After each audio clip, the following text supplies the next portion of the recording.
બનાસકાંઠા જિલ્લા પોલીસ અધિક્ષક અક્ષયરાજ મકવાણાના માર્ગદર્શન મુજબ બનાસકાંઠા જિલ્લામાં બનાવટી તથા જૂની રદ થયેલ ચલણી નોટો સંબંધે બનતા ગુનાઓ અટકાવવા માટે અસરકારક કામગીરી કરવા સૂચના અને માર્ગદર્શન મુજબ પાલનપુર એલસીબીની ટીમને મળેલી માહિતી મુજબ આજરોજ મળેલ લીડના આધારે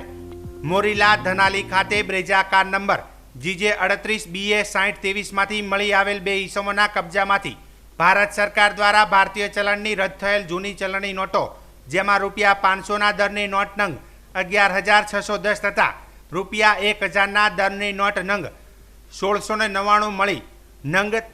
13,309 તેની જૂની કિંમત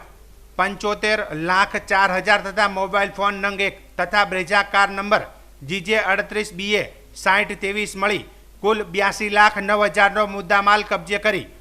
રદ થયેલી ચલણી નોટો આપનાર તથા નાસી જનાર સહિત અશરફભાઈ, દાઉદભાઈ, નસીરભાઈ મુમન આરોડિયા, સાદિકભાઈ, ઇદ્રેશભાઈ, અબ્રાહીમભાઈ મુમન માકનોજિયા બે ઈસમો સહિત અન્ય આરોપી નાસી ગયેલ છે, જેમાં કુલ 4 ઈસમો સામે bank note cessation of liabilities act 2017ની કલમ 7 મુજબની કાર્યવાહી હાથ ધરવામાં આવી છે.